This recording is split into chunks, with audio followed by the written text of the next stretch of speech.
Hello po mga kalingap. Hi mga kalangga. Please support Trending Pia. Thank you. Oh.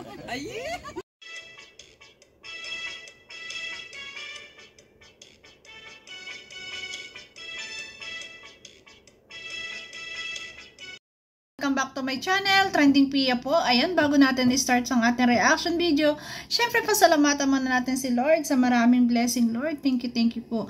At syempre po, pasalamatan natin na may-ari ng video, Bal Santos Matubang, guys. Kung di ka pa nakasubscribe po kay Kuya Bal, subscribe na.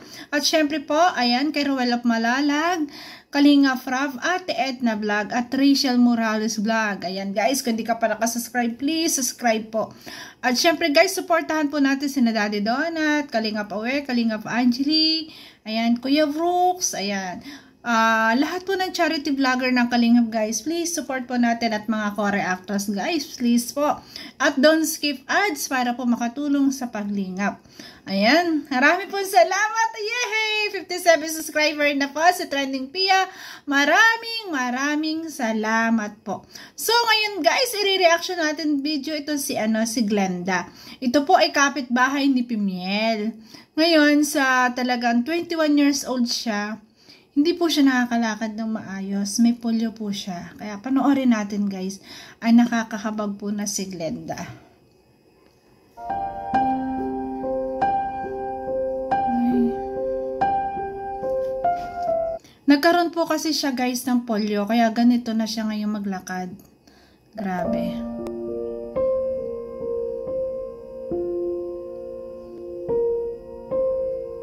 Kaya tayo guys, tayong mga normal, nakakalakad ng maayos, na mga okay, nawa ay gawin natin sa maganda lahat ng meron tayo. Kasi napakaswerte po natin at tayo nilikha ng Diyos na normal. Di po katulad talaga, tinan nyo naman si Glenda, halos hirap.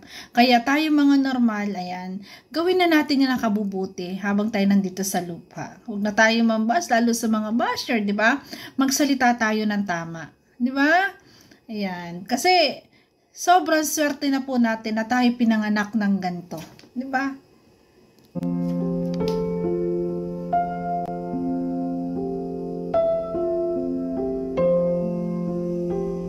Grabe, hirap maglakad, no? Nakakahabag si Glenda. Ito yung mga talaga nangangailangan po talaga rin ng tulong talaga. Grabe.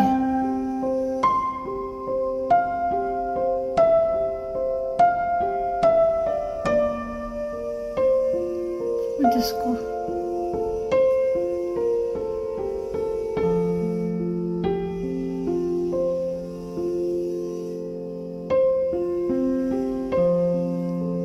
Kung saan man pupunta, ganyan ang lakad niya. Kaya talaga nakakahabag po. Diba? Ang layo. Ang lalakad niya. Pag ako po ay naiinip, nagkakanta-kanta na lang po ako. Para ito po'y mawala. Kaya naglalakad-lakad din siya. Ayan, nagkakanta siya. Tapos, ayan, grabe, no? Nakakahabag naman. Apo, hindi po ako malungkot. Dinadala ko na lang po ito dito sa malungkot. Dinadala ko na lang po ito dito sa aking pagkakanta. Parang may iba akong nadarama. Ganda ang boses niya. Magmula nang makausap na kita, araw-araw ang puso ay umaasa. Galing siya kumanta guys. Na muli ika'y aking makikita. Ayan guys, may boses siya. Ito po yung kanyang nanay. Ako po yung mama ni Glenda po. Nung edad niya po, 3 taong gulang pa lang po siya. OMG guys, 3 years old pa lang talaga. Ay grabe, tinamaan na siya ng polio. Po siya ng meningitis. Meningitis. Kaya na po, polio. Buti na lang po, gumaling din po siya. Pero po kahit pa paano na ano ko rin po siya, napag-aral ko din siya hanggang grade 10. Nag-aaral po siya noon, wala po siyang wheelchair. Hanggang ano lang po siya, Ayun guys, ayan. Sigurado nangangailangan ng wheelchair din talaga si Glenda. Ay grabe. Sa mga gustong tumulong po, pwede po kayo mag-message kay Kuya Bal para po kayo makatulong. Grabe.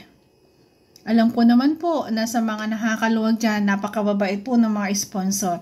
Ayan. Kailangan din ni Glenda talaga para siya kasi hirap sa paglalakad. Yan. Makapag-wheelchair man lang. Grabe.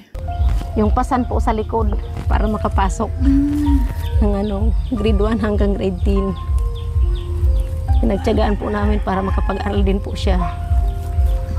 Kaya ang bait ng mga magulang, talagang pinag-aral po. Grade 1 hanggang grade 10, talagang sinakripisyo nilang makapasok yung bata. Ayan, kahit na lagi nilang buhat, sakripisyo nila para lang talaga matuto at makapag-aral ng normal ang bata. Grabe. Kaya paano natutuwa po ako na marunong ko siya magbasa. Tsaka po, nariyan po siya sa amin sa ngayon. Kaya mahal na mahal po namin yan si Glenda. At saka po, natutuwa din po kami dyan dahil masayahin din yan pong bata. At saka mahilig din po niya yung pag-awit, pagkakanta.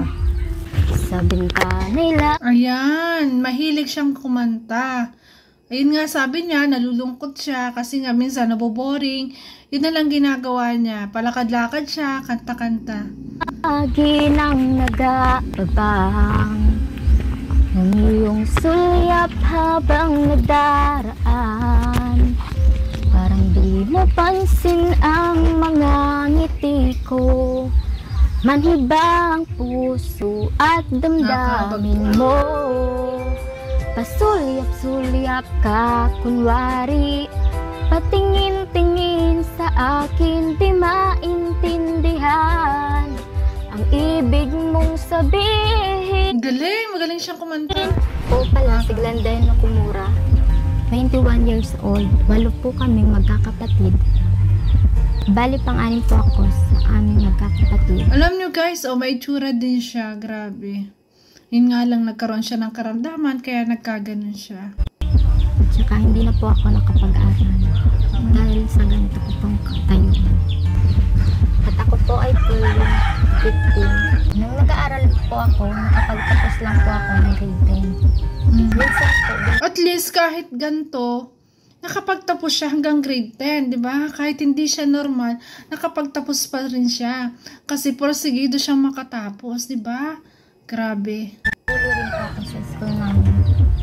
Dahil sa sakit kong ito, lagi lang ako sa bahay. Ginagawa ko lang po, bantayan ang aming tindahan. Minsan po, naiinip Yun, masipag naman siya at nagbabantay ng tindahan. Ay, grabe. ako dito sa bahay. Tsaka minsan din po, gusto ko rin po magkaroon ng video okay para aking pong mapaglibangan. Dahil dun po sa pagkakanta ko po yun, mas doon po gumaganda ang aking mga naiisip.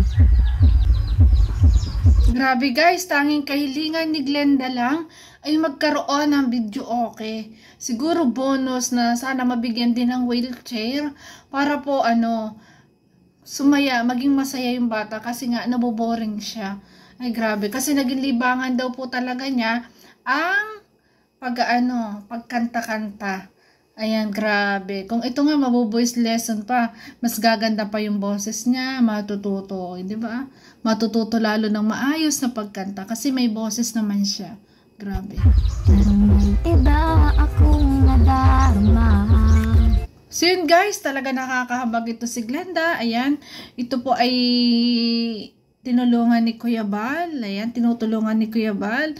At ang tanging hiling niya ay video okay. Ayan, ito po yung part 1. Parang wala pang video okay kasi nag-ano po ako ng aking i-reaction video. Nakita ko tong si Glenda at ako'y nahabag talaga sa kanya na hindi siya nakakalakad ng maayos. Talagang hirap siya sa paglakad. Kaya sabi ko ito ang i-reaction video ko. Kaya sa mga nakakaluwag po, ayan, si Glenda po ay nangangailangan ng wheelchair at ng Kahit video okay daw. Video okay para sa kanyang libangan. Yun ang tanging hiling niya. Kasi may sakit nga siya, wala, ganun na yung, talaga, sitwasyon niya. Tanging hiling lang niya ay video okay. Nawa po ay mapagbigyan ang kahilingan ni Glenda. Grabe, napakaganda din naman niyang bata. Ang ganda niyang bata, maputi. Yun nga lang, hindi siya makalakad ng ayos. Ganun lang talaga. At nakakahabag din po talagang malungkot talaga. Malungkot yung buhay na talagang dun lang, lakad-lakad lang, at kanta-kanta lang siya. Kaya nawa po, ayan, sa mga sponsor na mabubuting loob, nawa po ay mabigyan ng kanyang, mabigyan ng kanyang kahilingan na magkaroon ng video okay. At yun lang po ang tanging hinihiling ng bata. Ayan, at siya po ay napakasipag naman po, tagambantay ng kanilang tindahan. Hindi po sigurado mabigay yun ng kanyang magulang kasi ang dami po nilang magkakapatid. At tindahan lang ang kanilang kinabubuhay, di ba? So yun guys, ayan. Maraming salamat po sa nag-like at nag-subscribe po. Trending Pia po. Sa mga nakakaluag, PM nyo po si Kuya Bal Santos Matubang sa page niya. O kaya comment kayo sa sa video ni Kuya Bal. Panoorin nyo po yung full video niya sa channel po ni Kuya Bal para po mapanood nyo at mag-comment po kayo doon. I-mention nyo po si Kuya Bal para po mabasa yung comment nyo kung gusto nyo pong maghandog. Ngayon, magpapasko kay Glenda ng isang video okay. Ngayong Pasko ay sobrang saya po niya pag natanggap niya yun ngayong Pasko. So yun guys, thank you for watching po. Trending Pia po nagsasabi na always smile po tayo para laging happy. Ay grabe. Bye bye guys, I love you po. Naway matulungan po si Glenda. Thank you po.